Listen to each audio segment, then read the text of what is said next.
Boa tarde. Muito calor aí? Meu Deus, Petrópolis tá assim, um forno, digamos assim.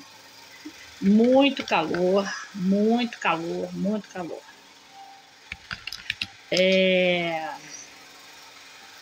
Vamos entrar agora, né, na última parte do estudo sobre Jesus.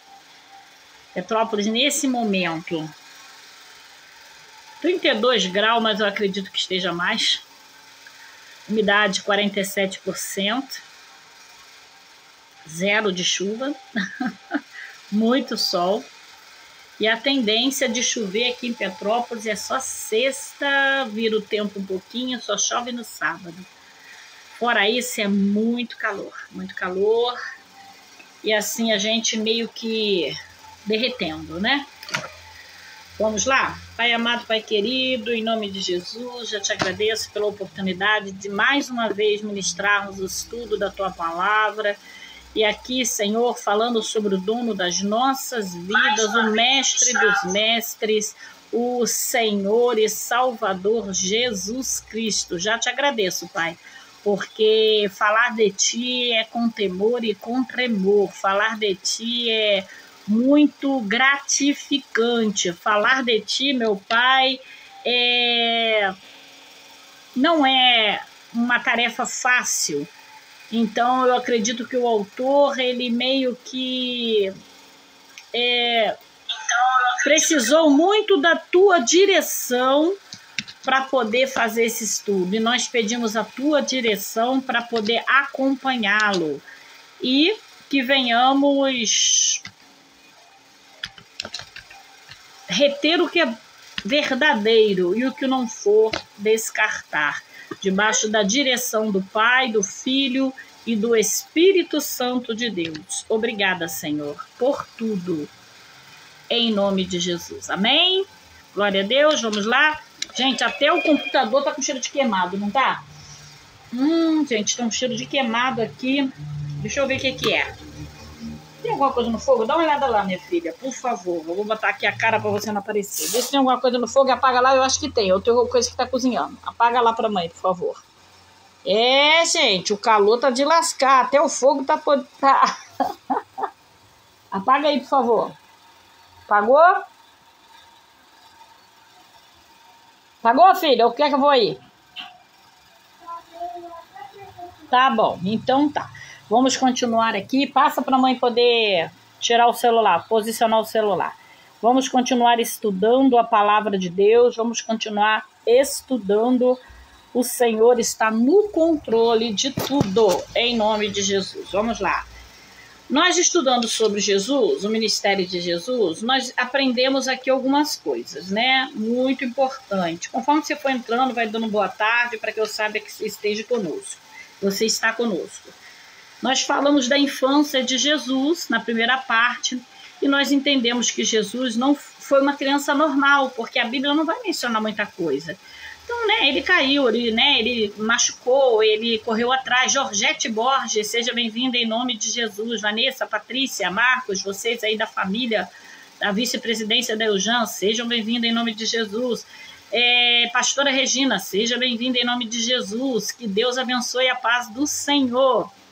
E nós falamos na primeira parte dessa história sobre Jesus, nós falamos sobre a infância de Jesus, né? Jesus foi uma criança normal, gente. Não vamos querer, né, trazer aí que Jesus pequenininho transformou passarinho, fez passarinho de barro, soprou, o passarinho voou, igual muitas, né? Nós mencionamos aqui que muita gente conta essas historinhas. Não. A Bíblia não relata nada disso. Eu acredito no que a Bíblia ensina, na história por um todo, né? Alguma coisa a gente tira a essência porque confere e bate com o que a Bíblia vem ensinando. Mas essa história aí de que Jesus fazia milagre de criancinha, não. Jesus foi uma criança normal. Caiu, ralou o joelho, doeu, mamãe cuidou, mamãe trocou fralda, deu mamadeira. Normal. Pensa numa criança. Jesus foi uma criança normal. Né? Claro que um Deus criança, mas vivenciou uma infância normal, mesmo porque a criança é pura. Então ali não precisava muita coisa para dizer que Jesus era Jesus, porque toda criança tem por si a sua pureza, a sua santidade. É um anjo, né, do Senhor. E depois dos 12 anos, foi o primeiro sinal ali dele ensinando no templo, onde que os pais vão procurá-lo, José e Maria, e ele ali, estou na casa do meu pai, entendeu? Então ali ele já demonstrou o primeiro sinal de que ele sabia quem ele era, o Filho de Deus. E ali também, nessa passagem, foi a última vez que José foi mencionado. Nós vamos entender que Maria ficou viúva cedo, possivelmente, e que Jesus assumiu o posto ali de sacerdote do lar, de cabeça do primogênito, do homem da casa, até ali os 30 anos, quando ele começa o seu ministério, tá? E nós vamos nós estudamos o que também dentro dessa história de Jesus? Vamos lá, me ajuda aí, o que mais que você aprendeu? Aprendemos bastante coisa, né? Depois nós fomos para o ministério, quando ele começou o ministério dele, foi ali, né, usar os dons para servir, falando dos dons, né, que ele usava os dons para poder servir o próximo e não a si próprio, que ele não foi reconhecido na Galiléia, em Nazaré, né, porque o profeta não tem honra na sua terra, ele não pôde fazer muito milagre. Nós aprendemos também nesse estudo que o milagre ele só acontece mediante ao manifestar da nossa fé, que quando nós não manifestamos a nossa fé, nós travamos o nosso milagre, nós impedimos o agir de Deus. Então isso também foi bem interessante de aprender aqui com você, que nesse estudo, que Jesus, ele precisou, né, toda vez que ele fazia, Denise Estevão, tô te devendo, minha linda, vamos marcar essa semana, tá bom, minha querida? Nós aprendemos também que Jesus, ele trabalha mediante a nossa fé. Se você tem fé, toda vez que ele fez um milagre, ele disse, vai, a tua fé te curou, a tua fé te salvou, seja conforme a tua fé, se credes, verá a glória de Deus, e assim sucessivamente. Então, para acontecer um milagre, se nós não tivermos fé, nós bloqueamos o milagre, tá? Então, tenha fé. Aprendemos também aqui, nesse estudo, que José era o quê?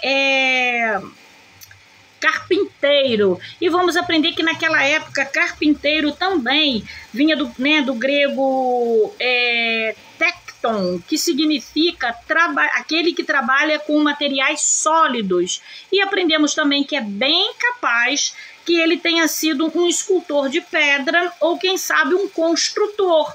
Muitas vezes nós trazemos apenas para o lado de que ele foi um carpinteiro, né? Mas trazendo para o tempo, para a época, ele pode ter sido também um escultor de pedra ou um construtor, José. E com isso Jesus acompanhou, deu seguimento ao seu trabalho após a partida de José, né, que José morreu, até o dia do seu ministério. Ele começou o seu ministério, provavelmente os seus demais irmãos foram crescendo, assumindo o posto, cuidando de Maria, e Jesus partiu. Então Jesus não abandonou a sua mãezinha, ele partiu no tempo certo, Deus já sabia de tudo. Bom, o que mais nós aprendemos? Eu acho que foi por aí, né? Mas foi só um resumo do que nós já estudamos, porque hoje nós vamos entrar aqui na parte mais triste, né? Que é a parte da final ali, onde Jesus ele vai caminhar para a crucificação, para tudo aquilo. Vamos lá. No quinto dia, nós paramos aqui. Gente, está derretendo esse calor, tá muito ruim, tá muito calor. Vou botar o óculos aqui, que senão a bispa não enxerga. Mês que vem, dia 12, marca aí no teu calendário. Dia 12 eu já vou fazer 5.4, então já tô velhinha, as vistas já vai, né, perdendo aí um pouco a sua essência. Vamos lá, a sua, né, potência, digamos assim. No quinto dia da semana, Jesus sabia que tudo estava pronto para o cumprimento do seu destino e disse aos discípulos que se preparasse para a ceia da Páscoa. Após lavar os pés dos discípulos, ele surpreendeu a todos ao identificar o pão e o vinho com o seu próprio corpo e sangue, lá em Mateus 26, versículo 26, capítulo 26, versículo 26. Este último elemento, em especial, causou-lhe surpresa,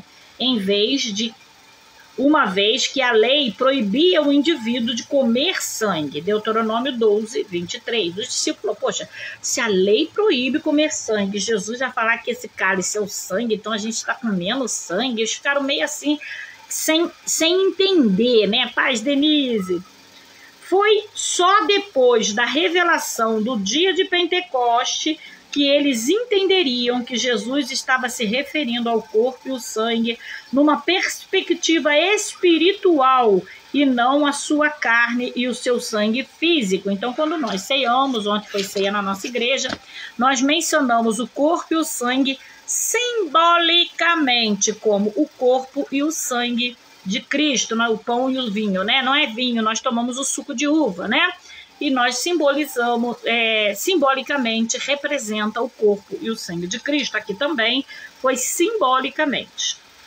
Após ceiar, tem algumas seitas, algumas coisas que diz que ali naquele momento se transformou em carne, se transformou em sangue. Não transforma.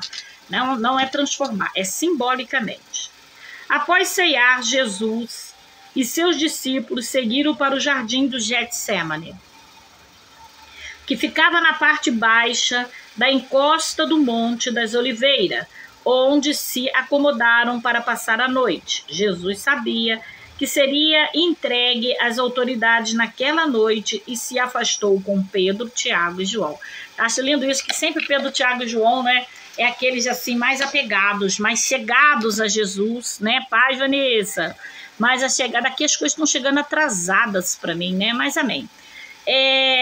Patrícia, Vanessa, né? Ele sabia, né? E sempre tinha aqueles mais achegados. Pedro, onde estava Jesus? Estava todos os discípulos. Mas na hora de separar, quem é que Jesus chamava? Pedro, Tiago e João. Desculpa, gente. Eu tô com vento aqui atrás de mim, o ventilador tá ligado ali, porque senão eu não aguento, né? Tomamos banho, né? Tomamos um banho frio, aí já viu, né? A gente fica... Esse calor não aguenta, não.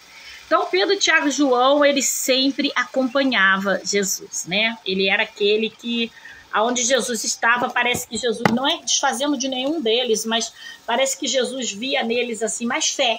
E para Jesus, como nós já estudamos aqui, que muito embora, né, vamos pontuar também alguns sinais deles de incredulidade, mas assim, eles eram os mais achegados.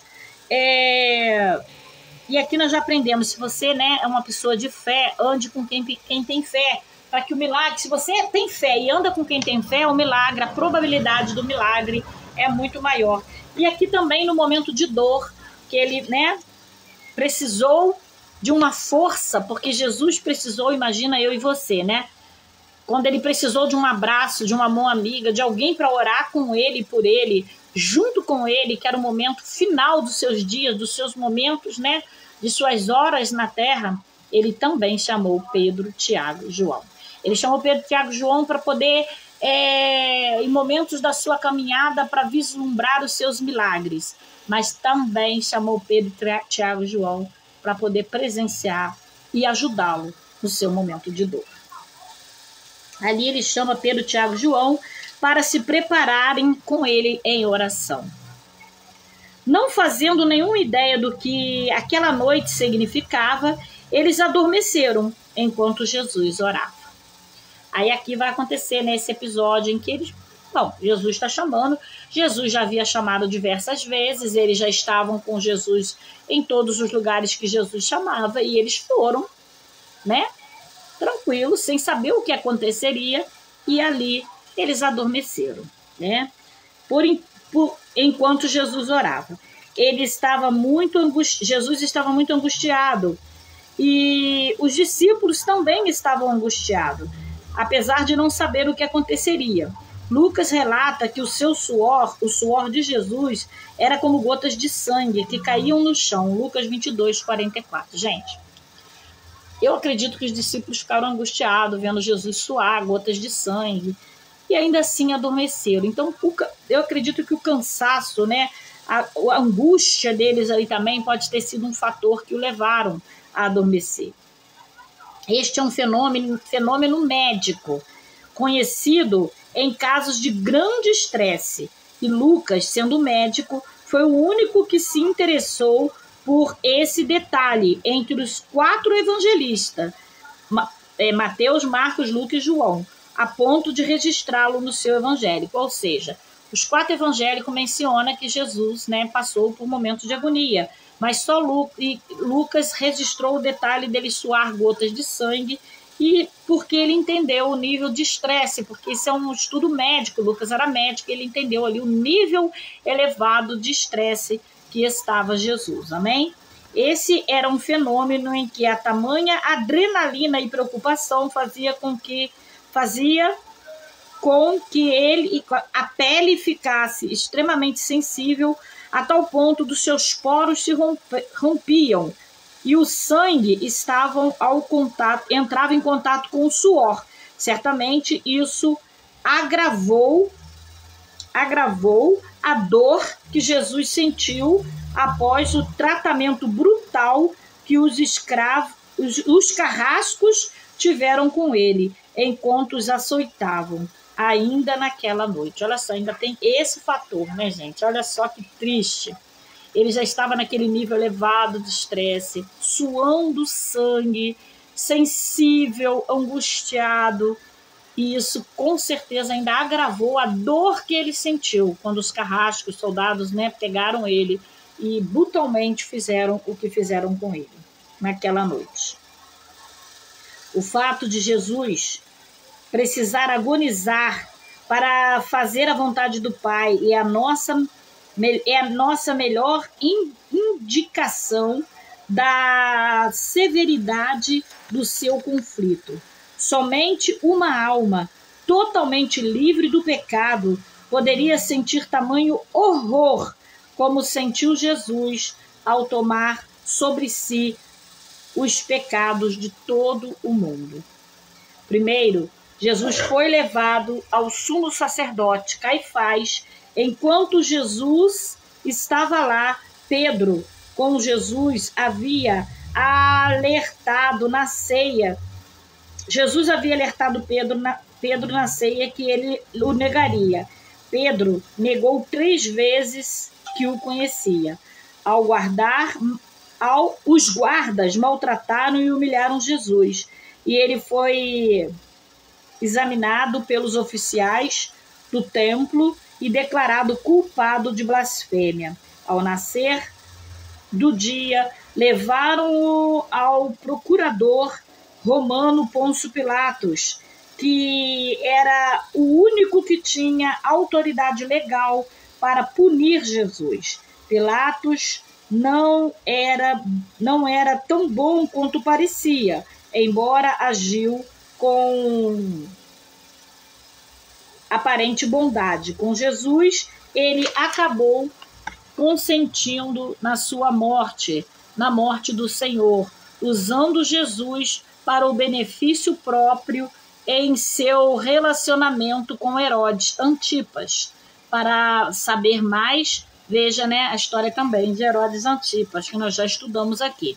Quando descobriu que Jesus era um galileu, Pilatos mandou Jesus para Herodes Antipas, que estava em Jerusalém naqueles dias, e cuja a jurisdição incluía Galileia.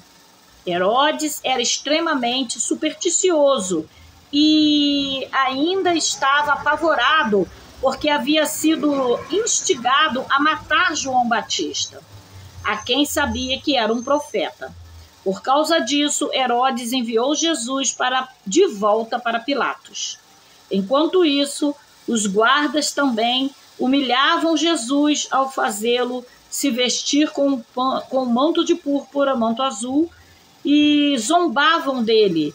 Quando Jesus chegou a Pilatos, os sacerdotes ainda o agrediram. Pilatos, então, deu uma porção ao povo, uma opção ao povo para que um prisioneiro fosse solto, ou Jesus, ou Barrabás. Amém? Josiane, a paz do Senhor, querida. Ou Barrabás. Vamos lá. As pessoas gritavam para soltar Barrabás e tiraram Pilatos do sério ao dizer que ele não era um amigo de César e se libertassem Jesus, que segundo ele lhe dizia ser o rei dos judeus. No governo de Tibério, não ser chamado amigo de César poderia ser fatal. Devido também a isso, embora Pilatos não se importasse com a inocência ou a morte de Jesus, o condenado a ser crucificado foi a multidão, né? A multidão que condenou aí Jesus a ser crucificado, amém? Vamos lá. A crucificação é um dos meios mais cruéis de todos os tempos de execução. Era extremamente dolorosa e muitas vezes a vítima levava dias para morrer. Em Roma, a crucificação, a princípio, era usada somente para escravos, mas na época de Jesus, em todo o Império Romano, havia se tornado uma forma comum de executar de qualquer pessoa que não fosse um cidadão romano. A última afronta de Pilatos diante do sacerdote judeu foi uma placa que ele escreveu e pendurou no alto da cruz, dizendo: Jesus Nazaré, o rei dos judeus, conforme vai dizer João 19, capítulo 19, versículo 19. Jesus foi crucificado junto com 2 ladrões. Embora a Bíblia não diga o nome deles, a tradição os chama de Dimas e Gestas. Um deles, Demas, estava arrependido e da cruz falou com o outro em defesa de Jesus, que lhe promoveu salvação. Lucas 23, 40 ao 43. Aqui nós vamos aprender, né, que tinha 2 ladrões e Jesus estava no meio. No meio, Jesus, o Salvador. À direita e à esquerda, 2 homens que cometeram o mesmo crime. 2 ladrões. E a distância que separava Jesus dos 2 era a mesma. Um foi salvo, o outro não foi. A pergunta é, por que será? E a resposta é óbvia. No coração de um, houve arrependimento. No coração do outro, não houve arrependimento. E aqui eu já deixo uma mensagem para você. Você pode ter o mesmo pecado, cometer o mesmo pecado que qualquer outra pessoa.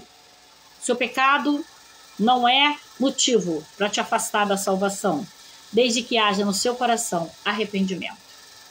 Então, quando você...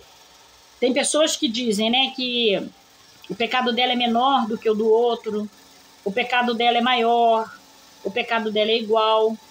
O que nos separa, o que nos afasta de Jesus não é só o pecado. Aliás, o que nos afasta é o pecado, mas o que nos aproxima não é o pecado. O que nos aproxima é o arrependimento. A distância era a mesma entre os 2 ladrões, mas o que levou à salvação não foi a distância, foi o arrependimento. Eles permaneceram no mesmo lugar, mas um se arrependeu, o outro não. Então, se você está do outro lado dessa telinha, independente do pecado que você esteja cometendo ou tenha cometido até agora, se você se arrepender, há salvação para você, há salvação para sua casa. Vamos voltar aqui. Vale a pena, no entanto, observarmos um detalhe, a interpretação dessa passagem. O texto escrito por Lucas que temos diz o seguinte: então o ladrão disse: Senhor, lembra-te de mim quando entrares no teu reino. Jesus lhe respondeu: em verdade te digo que hoje estarás comigo no paraíso. Lucas 23, 42 a 43. Entretanto, 3 dias depois, no domingo da ressurreição, o próprio Jesus disse a Maria Madalena: eu ainda não havia ido ao céu, depois da sua morte. Não me detenhas, porque ainda não subi para meu Pai. João, capítulo 20, versículo 17. Jesus morreu em uma sexta-feira, ressuscitou em domingo. Como explicar a ida dele ao céu com o ladrão na sexta, se no domingo ele disse para Maria Madalena que ainda não tinha ido? Preste atenção. Como entender esse texto? Jesus teria mesmo prometido o ladrão da cruz na sexta-feira. Ele estaria no paraíso? Se ele estivesse no paraíso, por que Deus, Pai, não estava lá? Haveria o paraíso sem Pai?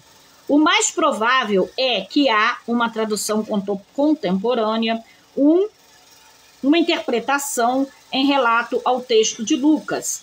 A preposição que existe em nossas Bíblias, um texto de Lucas 23, 43, não existe no grego koiné, que era o tipo de grego utilizado na época de Jesus. Ou seja, escrita originalmente, era provavelmente assim: em verdade te digo, hoje estarás comigo no paraíso. Sendo assim, é bem provável que hoje se refere ao tempo em que a promessa havia sido feita, e não ao dia em que o ladrão entraria no paraíso. Não. Estaria no paraíso. Estou ocupada, tá? Espera um pouco, manda mensagem que a sua mãe está na live, tá bom? Após isso, a última palavra de Jesus na cruz foram: está consumado.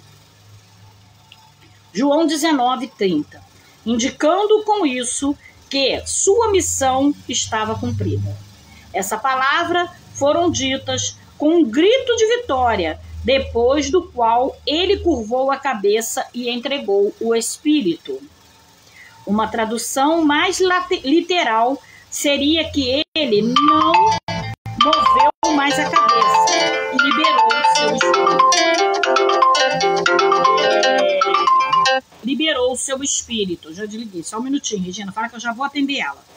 E liberou o seu espírito. Cadê aqui? A gente, né, acaba perdendo.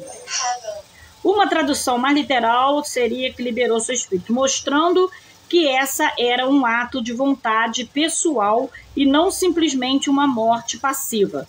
Jesus permaneceu consciente, sob o controle da situação até o fim, quando voluntariamente entregou ao Pai sua vida terrena. Vou dar uma parada aqui para mim falar algo com você.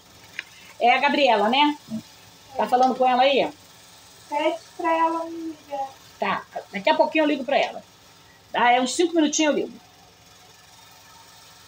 Patrícia, Vanessa, já fiquem atentos aí que provavelmente vai ter que ir lá na igreja receber lá aquela encomenda que era para receber aquele dia, meio-dia, tá?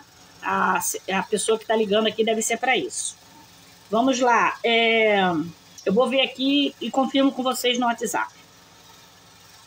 Gente, essa passagem do ladrão da cruz, ela é bem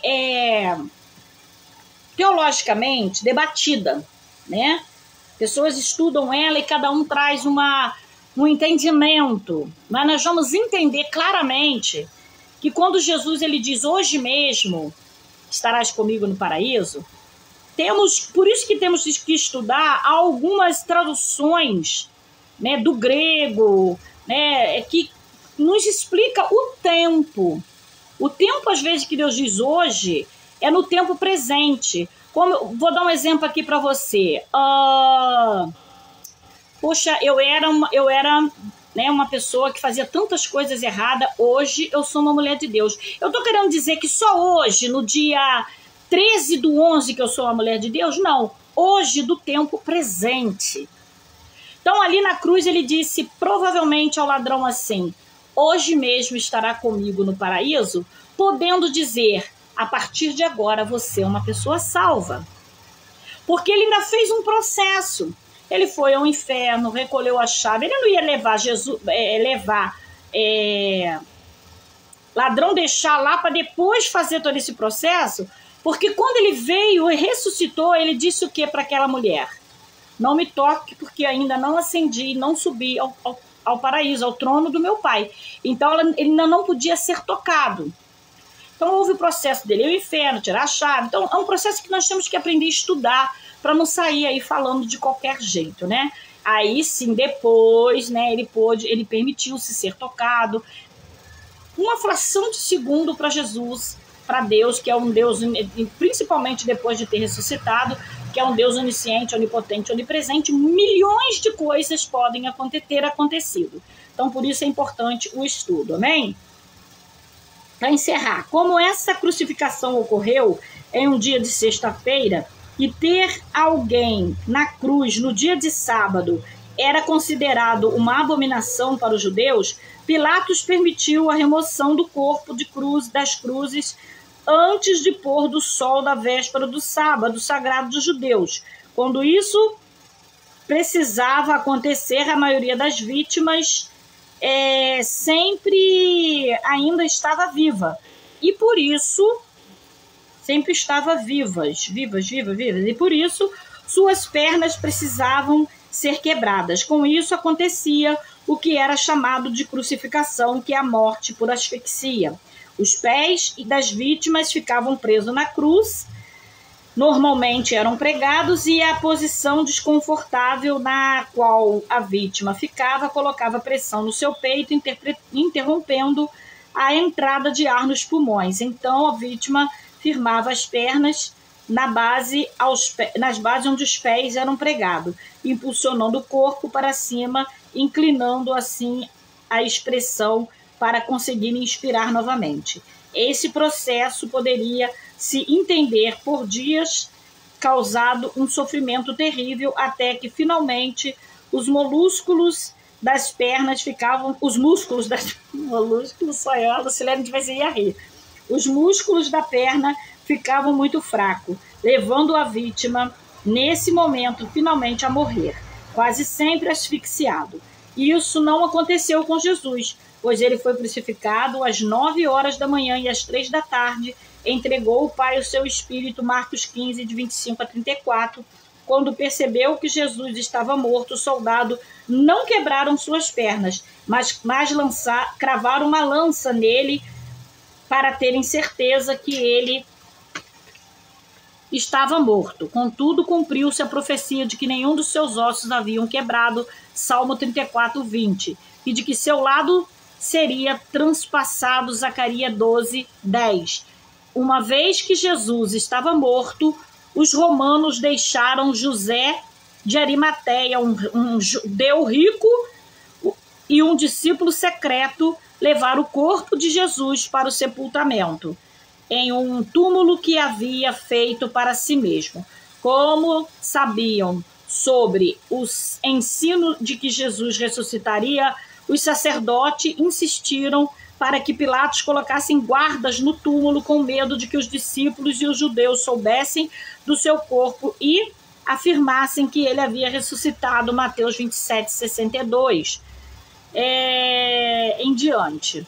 No entanto, no domingo pela manhã, quando os anjos rolou a pedra do túmulo, os guardas ficaram apavorados e desmaiaram, Mateus 28, 2 em diante. De acordo com Mateus, os guardas se foram e contaram o ocorrido aos sacerdotes, que os subornaram para que dissessem que adormeceram, e os discípulos então roubaram o corpo de Jesus. Olha que mutreta, né? Desde aquele tempo já existe aí o suborno.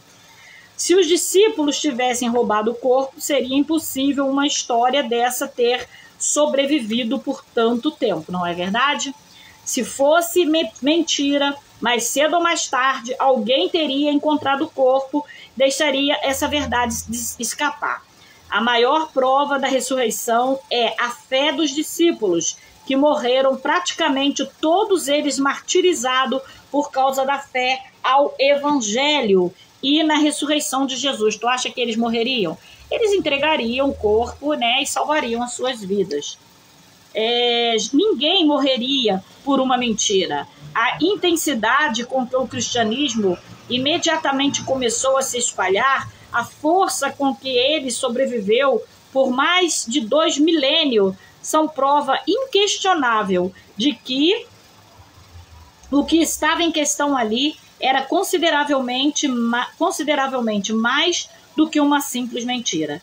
Como disse Frederick, o que aconteceu às pessoas de que Jesus havia ressuscitado não foi a ausência do seu corpo, mas sua presença viva entre eles. E assim tem sido desde então. A ressurreição de Jesus, na verdade, transformou a crucificação em uma tragédia, uma tragédia em um triunfo. Jesus não apenas morreu por nós, ele também ressuscitou por nós.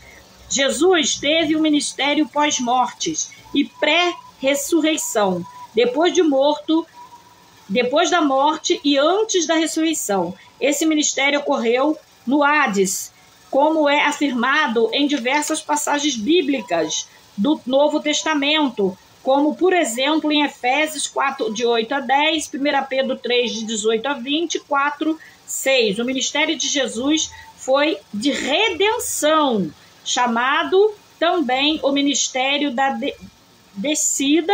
O ministério levou uma outra dimensão, o poder da missão messiânica, exaltando a Cristo, que é o Salvador de todo o mundo em todos os mundos.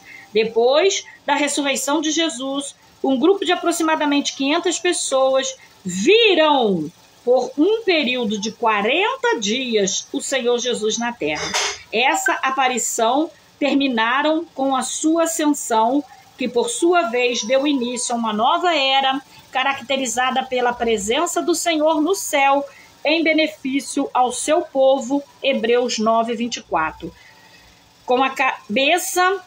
Como cabeça da igreja, Jesus continua a nos dar uma verdadeira presença e por poder sobre a terra. Sem dúvida, cumprirá a sua promessa de retornar e consumar todas as coisas. Aleluia, glória a Deus. Próximo estudo amanhã. Sair de Jesus e pular logo para quem? Jezabel. Amanhã vamos começar a estudar sobre Jezabel. Jezabel, quem foi Jezabel? Jezabel é um nome fenício, significa onde está o príncipe Baal. Então amanhã, espero que você tenha se edificado com esses 3 estudos sobre Jesus. Claro que foi um resuminho, bem resumidamente, porque ainda vem muito, né? A história de Jesus é muito além do que a nossa capacidade humana pode contar, expressar, mencionar. Então, foi um resuminho, bem resumido mesmo, né? E amanhã vamos começar a falar sobre Jezabel. Ai, meu Deus. Nós temos, né, conhecido, presenciado, identificado, convivido, visto muitas Jezabéis, né? E vamos saber um pouquinho sobre ela, até para nos protegermos em nome de Jesus. Patrícia, Vanessa, fica atenta aí que eu já vou chamar vocês no zap, que deve ser aquela mensagem, aquela encomenda lá da igreja, tá? Deus abençoe, a paz do Senhor, todos vocês, por estarem conosco até aqui. A paz do Senhor.